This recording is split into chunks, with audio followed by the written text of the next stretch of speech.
Hello नमस्कार दोस्तों, मैं हूं राजीव और आप देख रहे हैं इस वक्त झारखंड अपडेट। दोस्तों चलिए शुरू करते हैं झारखंड अपडेट के आज के करंट अफेयर्स के सेशन को। और करंट अफेयर्स के आज के इस सेशन में हम लोग कुछ इंपॉर्टेंट प्रश्नों को, जो झारखंड से रिलेटेड करंट अफेयर्स के प्रश्न हैं, उसे देखेंगे पूरे डिस्क्रिप्शन के साथ, व्याख्या के साथ देखेंगे। इसके अलावा एक अभ्यास प्रश्न होगा आपके लिए, जिसका जवाब जैसा कि हर दिन आप करते हैं कमेंट में जवाब दे सकते हैं। और इसका पीडीएफ मैं आपको अवेलेबल करा दूंगा टेलीग्राम चैनल पे, आप इसे ज्वाइन कर सकते हैं, लिंक अवेलेबल है डिस्क्रिप्शन में। तो आइए शुरू करते हैं 15 मार्च के आज के इस करंट अफेयर्स के सेशन को।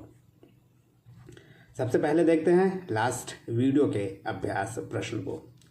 मुख्यमंत्री बालिका कैंसर प्रतिरक्षण योजना के अंतर्गत झारखंड के बालिकाओं युवतियों को कैंसर से बचाव के लिए कौन सा टीका मुफ्त दिया जा रहा है? HTLV-1, MERS, HMPV या HPV? दोस्तों ये कैंसर प्रतिरक्षण योजना जो है, जो बालिकाओं के लिए, युवतियों के लिए चलाया जा रहा है, वो HPV है। आइए इसके बारे में थोड़ा डिटेल में जान लेते हैं कि ये कहाँ कहाँ किस किस जिलों में चलाया जा रहा है।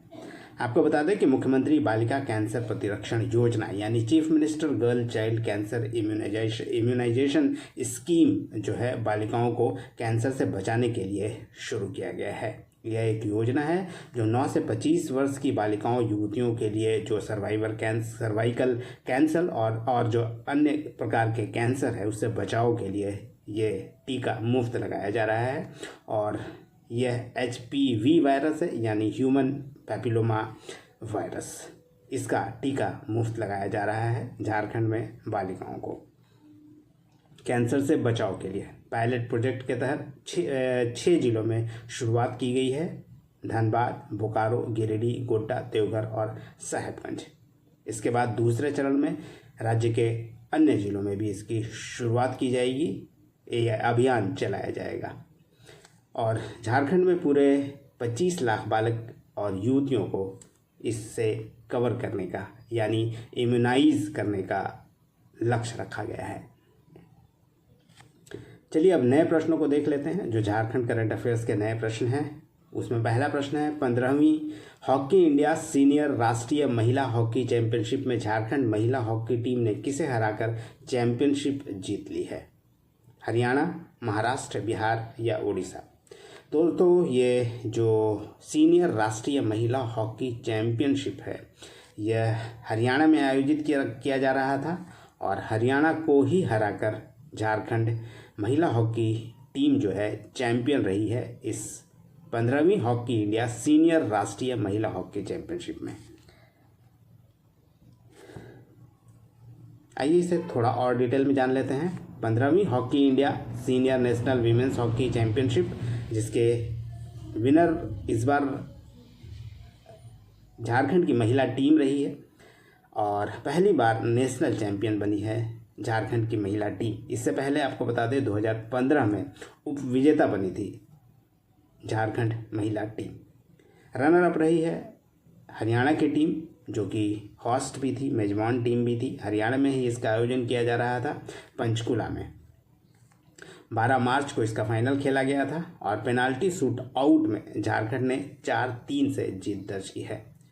झारखंड महिला टीम की जो कप्तान थी वो अलबेला रानी टोपो थी और मैन ऑफ द मैच इस टीम में रही है, या मैन ऑफ द वीमेन कहे या best player of the final कह सकते हैं, महिमा टेटे थी झारखंड की। और चूँकि बात खेल की है तो खेल के बारे में और खेल से संबंधित जो अधिकारी मंत्री हैं उनके बारे में भी जान लेते हैं। झारखंड में वर्तमान में जो खेल मंत्री हैं वो सुदीव्य कुमार सोनू हैं, जबकि हॉकी झारखंड के वर्तमान में अध्यक्ष भोलानाथ सिंह हैं। प्रश्न नंबर 2 है, झारखंड सरकार ने लौह अयस्क पर मिलने वाला 100 रुपये के सेस को बढ़ाकर कितना कर दिया है? 250 रुपये, 400 रुपये, 500 रुपये या 600 रुपये? दोस्तों आपको बता दें कि लौह अयस्क यानी आयरन ओर पे अब तक 100 रुपये सेस लिया जाता था प्रति मीट्रिक टन, अब इसे बढ़ाकर 400 रुपया कर दिया गया है। यानी 4 गुना आयरन ओर पर जो सेस झारखंड सरकार लेती है उसे बढ़ा दिया गया है। और दूसरे जो आयरन ओर हैं, दूसरे जो ओर्स हैं यानी उस पर भी बढ़ाया गया है। झारखंड सरकार ने 12 मार्च 2025 को राज्य के राजस्व को बढ़ाने के लिए खनन किए जाने वाले जो खनिज हैं उस पर उपकर यानी सेस को बढ़ा दिया है और 3 से 4 गुना तक इसे बढ़ाया गया है। और कोयला की अगर हम बात करें तो 100 रुपये से बढ़ाकर इसे 250 रुपये कर दिया गया है। यानी अब तक कोयला पे 100 रुपये लिया जाता था, अब इसे बढ़ाकर 250 रुपये कर दिया गया है। वही लौह अयस्क की बात करें, आयरन ओर पे इस पे भी 100 रुपया लिया जाता था अब तक उपकर, अब इसे बढ़ाकर 400 रुपये कर दिया गया है। यानी 4 गुना कर दिया गया है लौह अयस्क पर सेस। वहीं बॉक्साइट जो नन मेटलर्जिकल है इसमें 70 से बढ़ाकर 116 रुपये कर दिया गया है। और अन्य खनिजों पर भी यह उपकर बढ़ाया गया है। इससे अनुमान है कि झारखंड सरकार को आने वाले वर्ष में यानी 25-26 में लगभग 15,000 करोड़ रुपए अधिक आय होगा इससे। प्रश्न नंबर 3 है, झारखंड राज्य वित्त आयोग के अध्यक्ष कौन है जिन्होंने 5वें वित्त आयोग का फर्स्ट रिपोर्ट राज्यपाल को सौंपा है? अजय प्रताप सिंह, मृगेंद्र प्रताप सिंह, अमरेंद्र प्रताप सिंह या अलका तिवारी?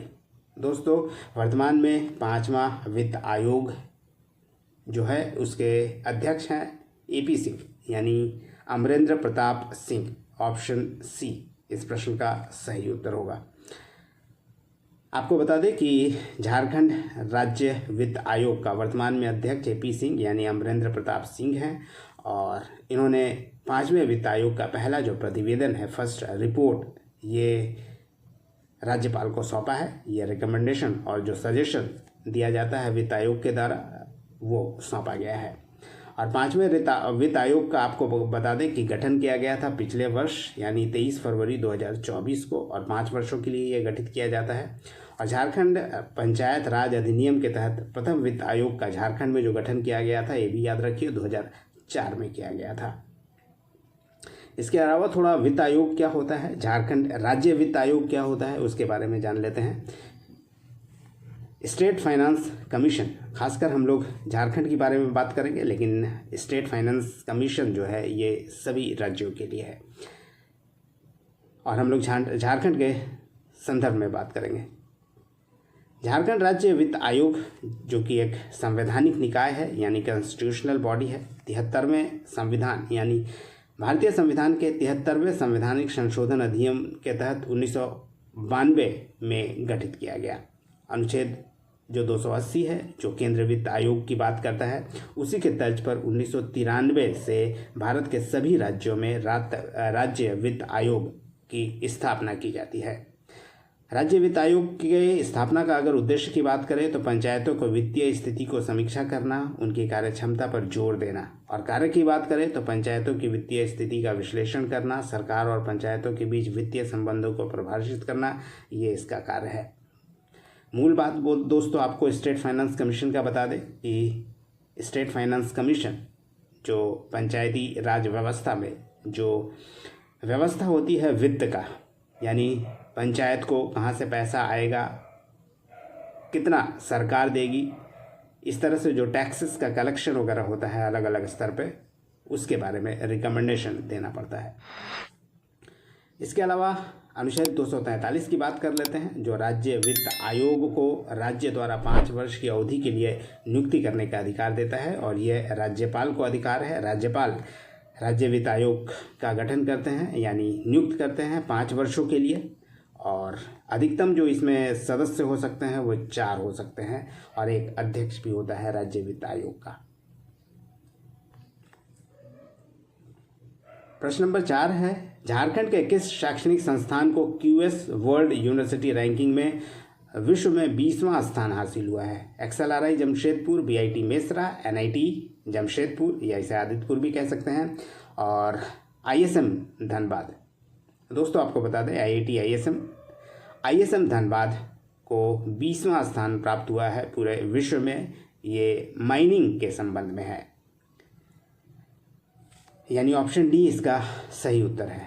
आइए इसके बारे में भी थोड़ा जान लेते हैं। QS वर्ल्ड यूनिवर्सिटी रैंकिंग का ये 15वां एडिशन है। 12 मार्च 2025 को ये सामने आया है, अभी प्रकाशित हुआ है। और इसमें ISM धनबाद को QS रैंकिंग में भारत में पहले स्थान पर है, अव्वल है, जबकि विश्व में 20वें स्थान पर है ISM धनबाद। और ये माइनिंग स्टडीज़ से संबंधित है। ये रिपोर्ट है, माइनिंग यानी खनन की पढ़ाई के मामले में यह संस्थान देश में पहले नंबर पर है। यानी जो IITs वगैरह है उससे भी आगे है ISM धनबाद माइनिंग स्टडीज़ के मामले में। इसके अलावा जो शीर्ष 50 संस्थान है उसमें ISM Dhanbad, IIT Kharagpur, IIT Mumbai mineral and mining engineering subjects के लिए दुनिया के शीर्ष 50 संस्थानों में शामिल है। यानी ISM, IIT धनबाद और ISM धनबाद, IIT खड़गपुर और IIT मुंबई। इसके अलावा दुनिया के शीर्ष 50 में 9 भारतीय विश्वविद्यालय और संस्थान हैं और शीर्ष संस्थानों में 3 IITs हैं, 2 IIMs हैं और JNU भी शामिल है। परंतु JNU का जो रैंकिंग है पिछले वर्ष की तुलना में थोड़ा कम हुआ है, यानी उसमें गिरावट आई है। प्रश्न नंबर 5 है, झारखंड के किस उद्यान में बिरसा मुंडा की कांस्य प्रतिमा लगाने की मंजूरी दी गई है? Birsa biological park, Tata zoological park, Nehru biological park या उपरोक्त सभी। दोस्तों आपको बता दें, जो कैबिनेट मीटिंग हुआ था अभी 12 मार्च को, उसमें यह निर्णय लिया गया है। और बिरसा बायोलॉजिकल पार्क जो ओरमांझी में है, वहाँ पे बिरसा मुंडा की एक आदमकद मूर्ति लगाई जाएगी।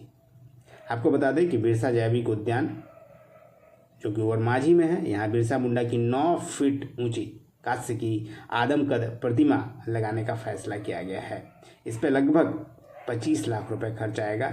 और यह निर्णय झारखंड की जनजातीय पहचान और स्वतंत्रता संग्राम में भगवान बिरसा मुंडा के योगदान को सम्मान देने के लिए किया गया है। दोस्तों चलिए अब अभ्यास प्रश्न देख लेते हैं। और आज का अभ्यास प्रश्न आपके लिए है, झारखंड के किस साहित्यकार की रचना को पश्चिम बंगाल में 11वीं के पाठ्यक्रम में शामिल किया गया है? Option A Neeraj Neer, option B Manoj Kapardar, option C Ranendra या ऑप्शन डी अनुज लुगुन। दोस्तों इसका जवाब आप कमेंट में कर सकते हैं। नेक्स्ट सेशन में इसे हम लोग डिटेल में देखेंगे। तो ये था आज का सेशन, उम्मीद करता हूँ पसंद आया होगा। धन्यवाद दोस्तों, फिर मिलते हैं नेक्स्ट सेशन में। तब तक जुड़े रहिए और देखते रहिए झारखंड अपडेट। धन्यवाद दोस्तों।